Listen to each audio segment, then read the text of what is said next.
Vamos a hablar ahora del síndrome de alienación parental. A ver de qué se trata esto y en qué casos se utiliza. María Orsénigo es especialista en políticas sociales. Gracias, María. Soy Nuria. ¿Cómo va? ¿Cómo estás, Nuria? Bien, Bien, buen muy día. bien.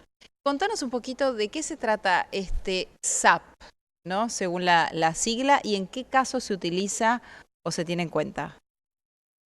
Bueno, en realidad vamos a empezar diciendo que hoy es el día 25 de noviembre, día de la lucha contra la violencia hacia las mujeres, y justamente el síndrome de alienación parental es un constructo, un síndrome inventado sin ningún tipo de aceptación de los organismos académicos globales, internacionales de salud mental, y que se utilizó, fue creado por el psiquiatra Gardner en 1987, y a partir de allí se pretendió usar este síndrome de alienación parental, sobre todo en los casos de denuncias de abuso y acoso sexual de las madres hacia sus exmaridos. Sí. Digamos. En realidad, este síndrome no, lo que se pretendió decir es que las mujeres que sufrían este síndrome de alguna manera le lavaban el cerebro a sus hijos para que inventaran una denuncia grave, y Sí. para que prácticamente odiaran a sus progenitores, y entonces podían de esta manera ser inculpados en un juicio y ella quedarse con los chicos. Ujú. Con el tiempo se comprobó que justamente lo que pasaba era exactamente lo contrario, que esta gente tenía muchísimos recursos. En Argentina, la gente que está detrás del síndrome de alienación parental es gente que tiene muchísimos recursos. Esto viene usándose aquí, intentando de usarse desde hace aproximadamente el 2000, donde una asociación conocida como Padres Separados de sus Hijos, donde había numerosos protagonistas muy alineados a determinados jueces y a determinadas personas muy poderosas en la justicia argentina, de alguna manera empezaron a tratar de introducir ese síndrome de alienación parental. Los Ujú. organismos internacionales de derechos humanos y sobre todo de derechos de las mujeres, porque este es un fenómeno, como te digo, global, nace en Estados Unidos, se extiende al mundo, se trata de utilizar en todo el mundo, empiezan a investigar sobre este síndrome de alienación parental, y ninguna de las organizaciones que estudia la salud mental, sus patologías, sus síndromes, etcétera, pudo de ninguna manera comprobar que este síndrome realmente existiera o que hubiese pruebas científicas que pudieran avalarlo. Ujú. O sea, esto en Entonces, realidad, la denominación arranca de parte de un hombre este afectado por este psiquiatra, tipo de denuncia, un psiquiatra que atendía a personas con este denunciadas, tipo de denuncias, claro. que eh, inventa, porque nunca presenta las pruebas, decimos inventa porque nunca presenta las pruebas científicas que avalan Este que este síndrome síndrome existe. pudiera existir, Ahora, digamos. siempre se aplica para casos en los que supuestamente es la mamá la que le está lavando la cabeza al hijo, o puede ser al revés. También pasa que, no, No, porque es en todos de siempre, víctimas de violencia de género. siempre se utiliza en contra de las mamás. Se supone que son las mamás las que tienen este síndrome. Ujú, ¿Mm? ujú. No los papás. O sea, acá habla ya de un sesgo muy marcado de establecer una cuestión. Inclusive en Argentina hubo dos casos súper resonantes de mamás que han luchado muchísimo contra el síndrome de alienación parental, que siendo profesionales ellas, habiendo hecho las denuncias de acoso y abuso de los progenitores de sus hijos, inclusive les han sacado los niños por años, en un proceso de recuperación larguísimo, acusadas de síndrome de alienación parental. Acá empieza a tomarse, gracias a estas mujeres que pelearon en los tribunales contra este constructo sin legitimación. Lo más importante es esto, digamos, que no tiene ninguna, pero expresamente no tiene ninguna legitimación. O sea, no es una cuestión que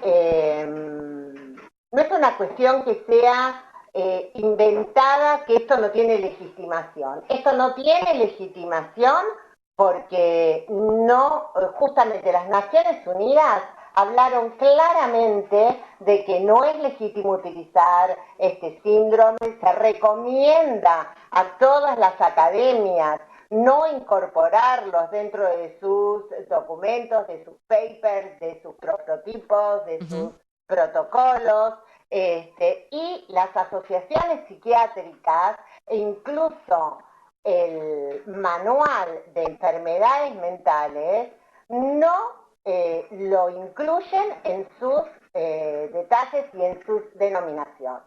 O sea, es un invento. Entonces es muy grave y cada tanto hay un avance específico de estos grupos donde intentan legitimarlo. María, ¿y ahora en qué instancia está esto y qué novedades puede haber en ese sentido? Digo, hablamos de esto porque coincide con el Día contra la Violencia. Hablamos de esto porque hicieron un congreso en la Facultad de Derecho, donde el congreso fue a favor del síndrome de alienación parental. Están haciendo notas en radio muy importantes, donde se presentan casos hablando del síndrome de alienación parental, donde aparecen los padres hablando de que sus mujeres sufrieron este síndrome, de que en realidad, y empieza a también legitimarse el tema de la penalización de las denuncias falsas. Bueno, también a ver, eso te quería preguntar. Hay un proyecto de Caro Lozada, de la senadora, para justamente elevar este tipo de penas en los casos de falsedad de denuncia, ¿no? Y el ministro de Justicia dijo, el otro día expresó el apoyo hacia esta denuncia y lo va a llevar al Congreso de la Nación, pues está por perder, creo, estado parlamentario ese proyecto, y entonces tiene que tener una rápida definición de parte, en principio, de las comisiones que lo tratan. ¿Qué pensás de eso? El proyecto de denuncias falsas se agarra de lo volcado teóricamente en el síndrome de alienación parental. Entonces, de alguna manera, a partir de estos casos donde las mujeres locas tienen síndrome de alienación parental y mienten a destajo diciendo que sus maridos son abusadores y no lo son, entonces la respuesta es hacer un proyecto de penalización de las denuncias falsas cuando estas denuncias tienen el agravante de ser respecto a violencia de género o violencia hacia las mujeres o sus hijos. Yo quiero dejar una sola reflexión. Se acaban de conocer los números de femicidios al 31 de octubre. Son 271 femicidios. ¿Sabes cuántas mujeres denunciaron de las 271? No, ¿cuántas? 31. Tremendo. Entonces, si estamos en un proceso de penalizar las denuncias falsas, y el dato más impactante de la violencia de género es la cantidad de femicidios y sus consecuencias, y la consecuencia más clara es que 31 mujeres de las 271 muertas solo habían hecho denuncias previas, hacer una ley que penalice las denuncias falsas, solo las denuncias falsas por violencia de género, no las denuncias falsas por robo, por estafa, por todas las cuestiones que una persona puede hacer las denuncias falsas, sino solo las que están relacionadas con las materias de género. Cuando vos tenés el número de femicidios y tenés que esas denuncias previas son poquitísimas, lo que nos está indicando es absolutamente al contrario. Nosotros tenemos que trabajar para que las mujeres denuncien antes de morirse.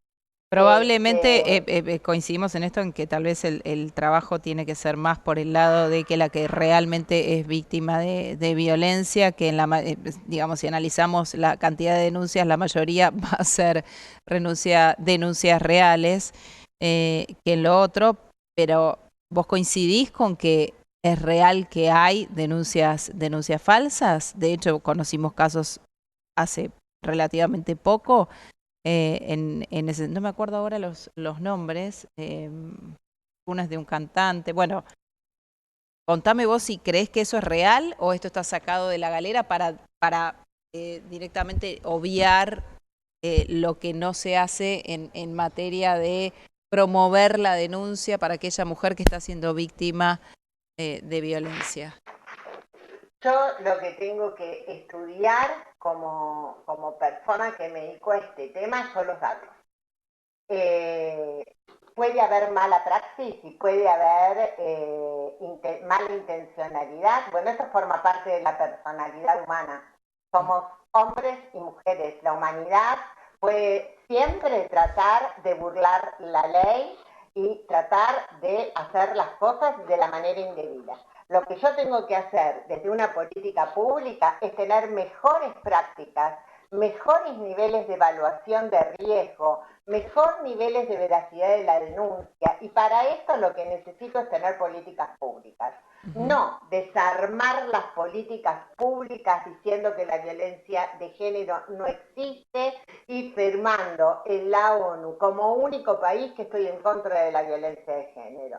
Esto no es, por supuesto que debe haber personas que han sido denunciadas erróneamente, por supuesto. También hay muchísimas mujeres que están todos los días denunciadas erróneamente, digamos.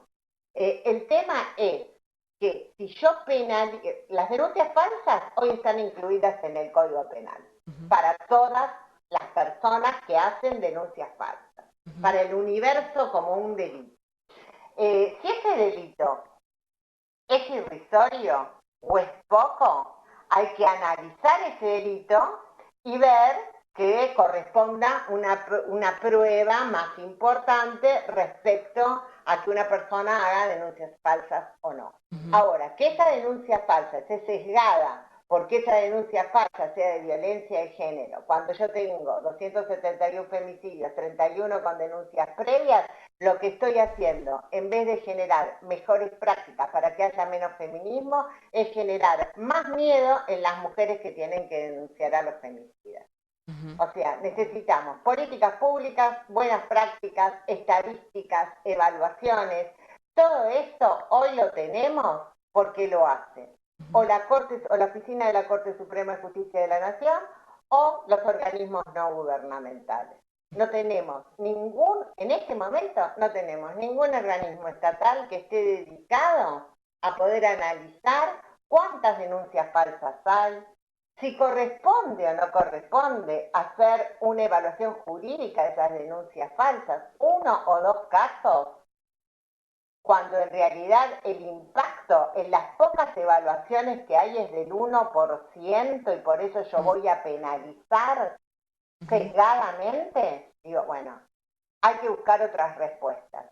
Y hay que buscar mejores prácticas de evaluación de la denuncia, tanto para saber si es una denuncia verdadera como para saber si es una denuncia grave, porque tampoco tenemos elementos para saber si la mujer que